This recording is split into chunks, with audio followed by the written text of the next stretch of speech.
Gigantes Podcast. Baloncesto hablado.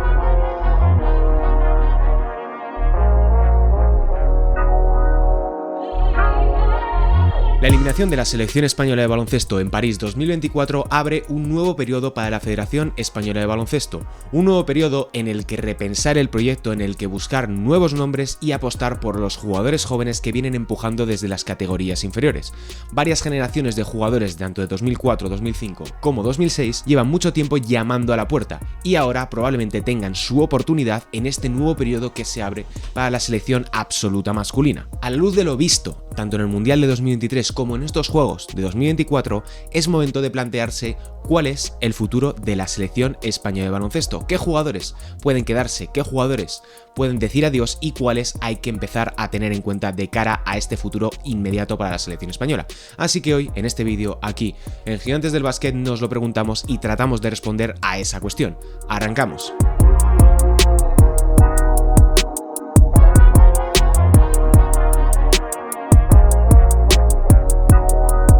Para darle algo de orden al vídeo, he dividido en tres categorías o en tres capítulos lo que vamos a hablar aquí. Tenemos los jugadores que se van a ir, los que ya ha llegado su fin dentro de la selección española por una cuestión de edad, de veteranía y porque el tiempo pasa para todos, los que ya están, es decir, los jugadores que van a seguir siendo fundamentales en mayor o menor medida en este próximo ciclo que se va a abrir a partir del próximo verano, y los jugadores que vienen, es decir, los jugadores jóvenes que vienen empujando desde abajo y que llevarán y que en este periodo, en esta nueva transición que se va a iniciar para la selección española, van a tener un papel más o menos crucial dependiendo del tipo de jugador que estemos hablando. Empezamos con lo que se puede ir y aquí hay que destacar dos nombres. Uno es Sergio Llull, que pese a lo bien que ha estado rindiendo en estos Juegos Olímpicos, sin ir más lejos, ha sido el segundo máximo anotador de la selección española con 14 puntos y promediando por encima del 50% en tiros de campo y el 36% en triples. Está a punto de cumplir 37 años, lo cual significa que le quedan como mucho 1 o 2 veranos dependiendo de cómo aguante su físico, que ya hemos visto en los últimos cursos que, pues, debido a las diferentes lesiones que ha tenido a lo largo de su carrera, no es el mismo tipo de jugador que habíamos visto, por muy bien que siga rindiendo tanto en el Real Madrid como en este último curso, en este último verano en la selección española de baloncesto. Me cuesta pensar que le podamos ver en Los Ángeles 2028 porque para entonces estará a punto de cumplir 41 años, lo cual, salvo que, digamos, le guarden ese espacio más como una figura de veterano, de capitán eterno dentro de la selección española, porque por turno le toca serlo ya, me cuesta pensar que podamos ver al bueno de Sergio Llull dentro de la selección española en ese momento, lo cual no significa que probablemente le podamos seguir viendo dentro de la selección española, como por ejemplo en el Eurobásquet del año que viene o quizá en el Mundial de 2027.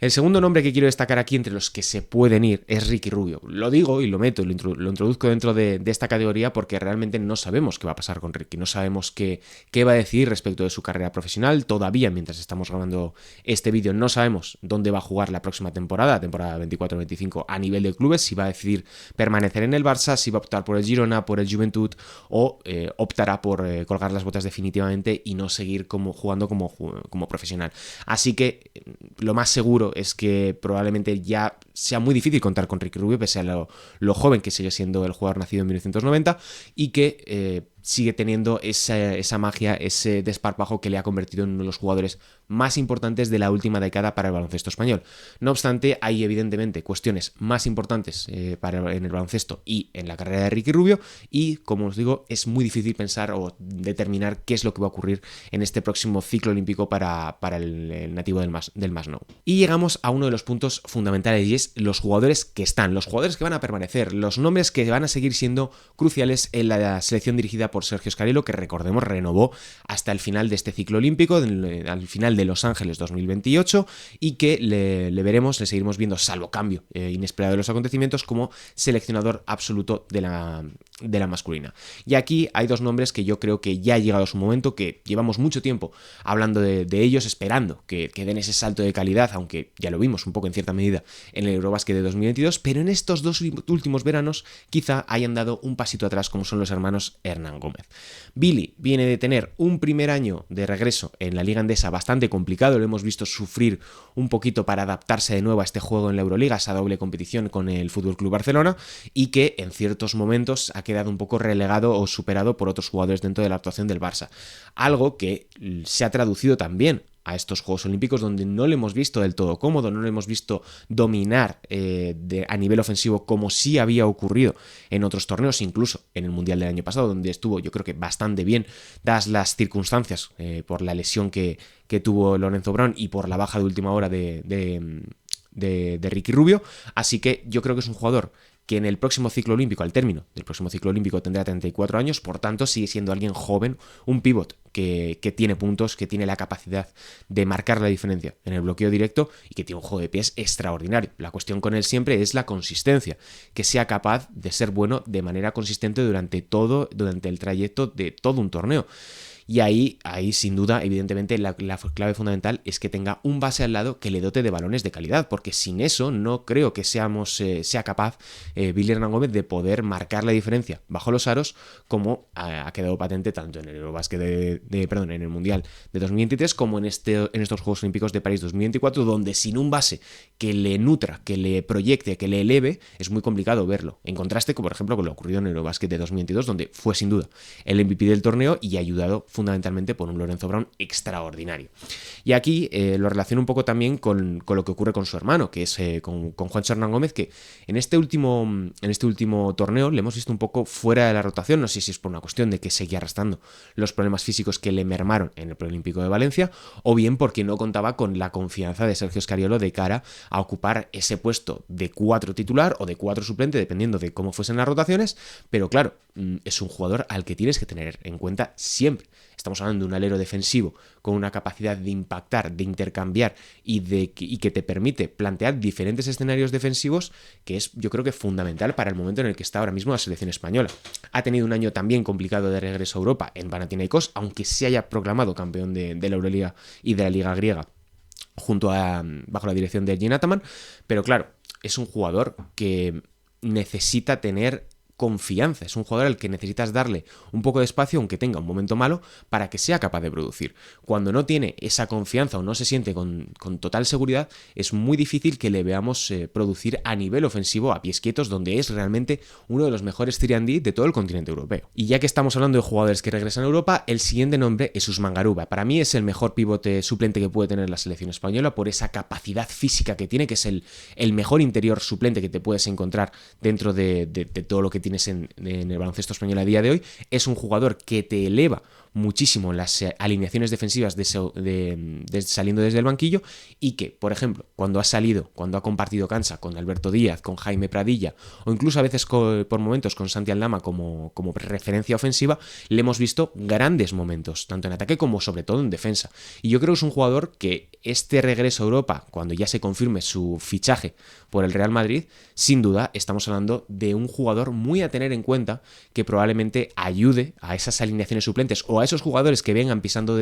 empujando desde atrás, para elevar evidentemente a una selección española que necesita ese físico, que necesita ese factor diferencial que le puede dar un jugador como Usman Garuba, que te da una especie como de falso 5 y que por momentos incluso pues ya le hemos visto desarrollar un tiro de 3 que yo creo que va a ser bastante importante en estos próximos años que se vienen, tanto para Usman como para el resto de la selección española en los torneos venideros. Luego nos aparecen diferentes nombres que yo creo que pueden ser un poco intercambiables dependiendo de cuáles sean el torneo, de cuál sea la disponibilidad de otras figuras y cuál sea la configuración final de la plantilla. Aquí tenemos los nombres de Darío Brizuela, de Alex Abrines, de Alberto Díaz, que se ha consagrado como el base suplente de referencia a la selección española desde ese Eurobasket, o Jaime Pradilla, que también es un muy buen interior suplente, como un revulsivo, como un microondas, que es lo que viene siendo desde que empezó su carrera profesional. Para mí son jugadores que, si bien yo creo que deberían estar siempre en la convocatoria de la selección española, quizá puede que no estén en todos los torneos que vengan en adelante, y eso es un poco dependiendo de las necesidades, dependiendo también del contexto al que te tengas que enfrentar. No es lo mismo tener un Eurobasket que tener un Mundial donde te toca cruzar, por ejemplo, con una Alemania, con una Francia, con una Brasil o con un Estados Unidos, dependiendo del bombo en el que estés. Así que para mí son jugadores clave en la rotación, con roles muy concretos y que dependerán también de lo que elija y decida Sergio Scariolo. Y aquí llegamos para mí al jugador fundamental, al jugador clave, a la figura, a la estrella, a quien debe marcar y pondrá, por ejemplo, pondrá sin duda el techo de la selección española, que es Santi Aldama. Con 23 años y apenas 2 torneos en la selección española, el canario ha demostrado todo lo que se esperaba de un jugador llamado a ser diferencial en este equipo de España. Es un 4 que tiene la capacidad de atacar, que tiene la capacidad de lanzar a pies quietos y asumir y asumir situaciones de responsabilidad cuando el partido aprieta. Este torneo que le hemos visto en París 2024 es una demostración de un jugador que está llamado a ser importantísimo. O sea, estamos hablando de alguien que ha conseguido números solamente equiparables en los últimos años a Pau Gasol, al joven Pau Gasol en Atenas 2004 o ya es en su pico de carrera tanto en 2008 como en 2012. Estamos hablando de un jugador que apenas está comenzando su carrera profesional, que apenas lleva 3 años en la NBA y que poco a poco ya se ha consagrado como ese nombre a seguir. Si en el Mundial de 2023 le veíamos un poco quizá desubicado o no del todo consistente, recuerdo, por ejemplo, a Sergio Scariolo hablar en las ruedas de prensa de mandarle un poquito más al canario, en estos Juegos de París 2024 ha demostrado que tiene ese carácter para poder llegar y asumir la responsabilidad y liderar a un equipo siendo apenas un jugador tan joven. Para mí, en los próximos torneos, tanto en el Eurobasket como en la clasificación del Eurobasket, que va a ser también fundamental, como en el Mundial de 2027 que se celebrará en los países árabes, para mí Aldama es la figura a la que hay que tener en cuenta. Hay que construir o tratar de organizar toda la selección alrededor de lo que pueda darte Santi Aldama y eso marcará un poco el techo de este equipo. Pero para mí, con esa progresión que estamos viendo, con esos pasos poquito a poquito del jugador canario que ha dado en estos últimos cursos, yo creo que hay que ser optimistas con Santi Aldama, hay que tener también un poco de paciencia cuando llegue el turno y sobre todo creer que realmente este es el jugador sobre el que hay que edificar todo el proyecto que viene de la selección española de baloncesto masculino. Y pasamos ahora a lo importante, a lo que más probablemente le interese a la gente y es lo que viene. ¿Qué jugadores hay que tener en cuenta de cara al futuro de la selección española de baloncesto? Bueno, en los últimos cursos hemos visto como en las selecciones inferiores de categorías, pues las U18, U17, U16 o U20 en los diferentes europeos, han sido cruciales, han conseguido grandes resultados detrás de un gran trabajo desde el cuerpo técnico de la Federación Española de Baloncesto y que ha conseguido por fin muy buenos resultados de manera continuada. Lo importante de esto, que hay que ponerlo también en contexto, es que son selecciones que llevan muchísimo tiempo trabajando juntas, llevan unidos desde hace muchísimo tiempo y eso explica también que lleguen a un torneo de turno y consigan ganarlo pese a que tengan delante a talentos superiores a nivel físico como puede ser Francia o talentos desbordantes en 1-por-1 a pesar de que no lleven tanto tiempo juntos como pueda ser el caso de Estados Unidos. Bien, aquí hay 3 generaciones que tenemos que tener ya muy a mano, que tenemos que conocer muy bien, que son las de 2004, la de 2005 y sobre todo la de 2006, porque tiene 2 jugadores que lo analizaremos al final, que van a ser cruciales, de las que se espera que sean jugadores con un talento desbordante y que ya analizaremos en profundidad más adelante. En la generación de 2004 tenemos a 2 jugadores. Uno ya ha debutado con la selección española, ya ha estado en un torneo oficial que fue en el Mundial de 2023, que es Juan Núñez. Juan Núñez para mí es el mejor base español, entiéndase, el mejor director de juego, base puro, que ha salido del baloncesto español probablemente desde Ricky Rubio. Y esta afirmación no se sustenta simplemente por el hecho de que tenga mucho talento, de que haya muchas expectativas respecto al ex del Real Madrid y del Rayo Vallecano, sino porque es un jugador que por sus características, por el tipo de jugador que es, por lo que ha demostrado en tan poco tiempo, se caracteriza por ser un director de juego mayúsculo, un gestor del bloqueo directo de primerísimo nivel para alguien que, recordemos, apenas tiene 20 años. Lo que marca un poco la diferencia entre Juan Núñez y quizá otros proyectos que vienen pisando fuerte dentro del contexto de la selección española es que Juan Núñez es un distribuidor, no es alguien en el que esperes darle el balón y que te pueda producir más de 20 puntos, sino que al revés, es alguien el que debe organizar el juego de ataque, alguien que debe nutrir de balones a jugadores importantes. Ahí es lo crucial de su figura, es lo importante porque puede ser ese nexo de unión que permita tanto a Billy Hernán Gómez como a Santi Aldama sacar sus mejores versiones cuando llegue el momento. Y para mí hubiese sido esta una muy buena ocasión para verle dentro del contexto de los Juegos Olímpicos, pero Sergio Scariolo decidió optar tanto por Lorenzo Brown como por Alberto Díaz como sus dos bases principales y tener ese apoyo de Sergio Llull en el puesto de base escolta que ya lo hemos visto en más de una ocasión. Pero yo creo, ya os digo, que de cara a este nuevo ciclo olímpico, de cara a estos próximos torneos que se vienen, campeonatos para la selección española, Juan Núñez va a ser el base titular, va a ser la figura sobre la que depositar muchas de las esperanzas de España, y yo creo que lo va a hacer realmente bien y ya veremos qué tal le va en este primer curso en la Euroliga en el FC Barcelona, porque tiene madera para ser un jugador crucial y uno de los mejores bases de Europa en esta próxima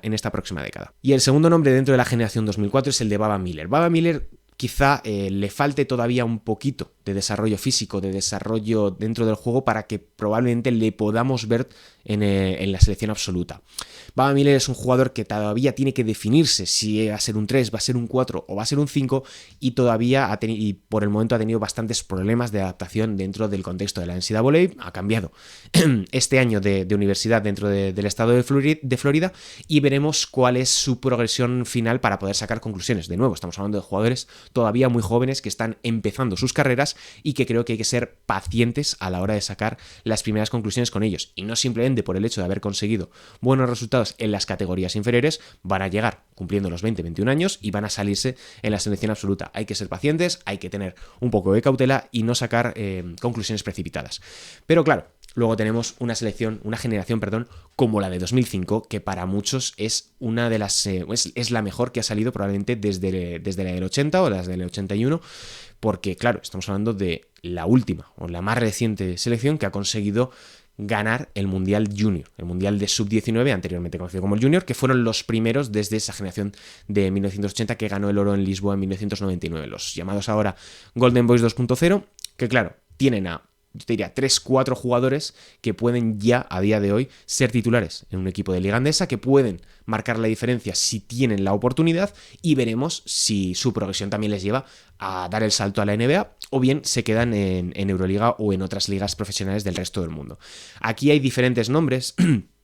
pero quiero destacar solamente, para empezar por encima del resto, a 3. El primero de ellos es Izan Almansa, que le hemos visto progresivamente dar pasos adelante como uno de los interiores más interesantes surgidos del baloncesto español en los últimos años. Es un jugador que a nivel defensivo me parece lo más interesante de él. Es un perfil que, aunque sea grande, sea muy imponente a nivel físico, estamos hablando de un jugador de 2.08, para mí lo que más destaca en él es su impacto defensivo. Es un jugador que entiende muy bien lo que sucede sobre la cancha y a media pista, alguien que puede proteger el aro a un muy buen nivel y que, claro, también tiene una verticalidad y un físico imponente.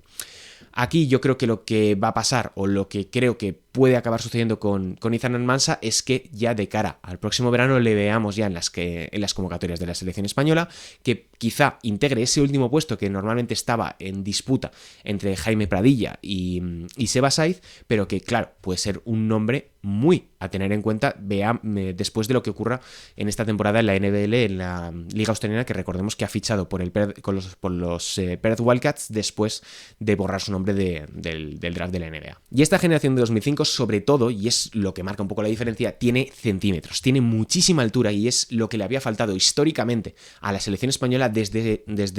los casos de los hermanos Gasol, de Jorge Arbajosa, de Felipe Reyes y otros tantos nombres, como por ejemplo Fran Vázquez, que claro, no teníamos o no tenía la selección española esos interiores para ser capaz de impactar contra equipos como Estados Unidos, como en su momento Francia en el Eurobasket de 2013 o en el Mundial de 2014, y claro, nos plantamos ahora con dos figuras como son Izan Almansa y Adai Mara, que es el otro nombre que quiero traer aquí encima de la mesa, que pueden ser los que eleven el suelo competitivo de una selección española y ayuden a ese proceso de transición, porque ahora sí, la selección española masculina ya está en un periodo de transición definitivo e irrevocable. Adai Mara es el gran proyecto, es el jugador que todo el mundo podía esperar que acabase surgiendo en un momento u otro. Es un jugador de por encima de los 7 pies, que mide cerca de 2.18, pero claro, tuvo una explosión muy temprana en la Liga Andesa con Casa de Monzaragoza, decidió dar el salto a la NCAA Y este primer año en UCLA, en la Universidad de California, no ha tenido minutos. Se produjeron diferentes cambios dentro del cuerpo técnico de la universidad y no tenía la confianza de Mike Cronin, que es el entrenador de la selección de UCLA. Ha tenido un primer año muy complicado. Veremos qué tal le va en este segundo curso, donde también en UCLA cambia de conferencia dentro de la NCAA, lo cual va a ser también importante a la hora de medirse ante rivales mucho más importantes y quizá tener más oportunidades, porque también desaparece o ya da el salto a la NBA el turco Adem Bona, que había sido quizá ese bloqueador o quien le había bloqueado un poquito en la rotación para poder tener más minutos. Veremos qué tal le va en este segundo año, como decía, para poder sacar de nuevo conclusiones, pero sin duda, tarde o temprano, Adeymara acabará llegando a la selección española masculina, acabará siendo un jugador con minutos y veremos cuál es realmente su techo como jugador profesional dentro de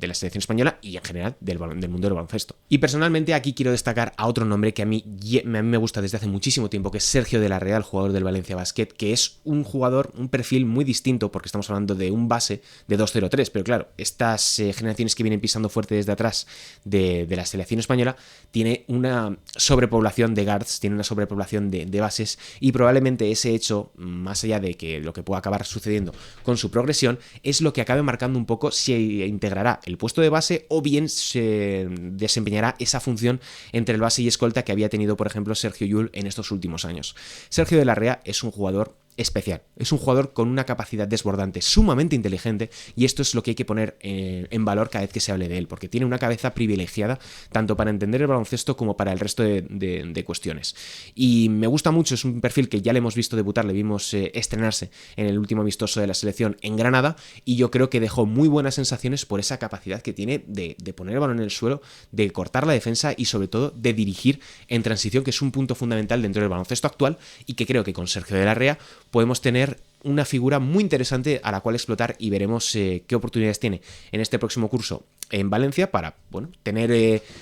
una mejor referencia a la hora de sacar conclusiones con Sergio de la Rea. Luego, en un escalón inferior, yo creo que hay que hablar tanto de Lucas Langarita como de Jordi Rodríguez, que llegarán porque tienen esa capacidad, tienen ese talento, ese físico en el caso de Lucas Langarita, o bien ese tiro en caso de Jordi Rodríguez, pero claro, quizá les cuesta un poquito más porque tienen mucha competencia en ese puesto, como puede ser el caso de Darío Brizuela, de Alex Abrines y otros tantos jugadores que ya tienen muchos más galones, y esto importa mucho a la hora de poder debutar o tener un puesto más o menos fijo dentro de la selección española masculina. Ya digamos aquí a la generación 2006, que tiene dos talentos, dos jugadores que son un auténtico escándalo y que junto a Juan Núñez pueden ser los otros dos bases que compongan la línea exterior de la selección española, tanto en este próximo ciclo olímpico hasta 2028 como en lo que venga en adelante, porque tanto Hugo González como Mario Sansuperi son dos figuras que yo personalmente hacía muchísimo tiempo que no veía dentro del baloncesto español, dos jugadores nacidos en España que tengan esa capacidad de dominar el uno contra uno, de ser cruciales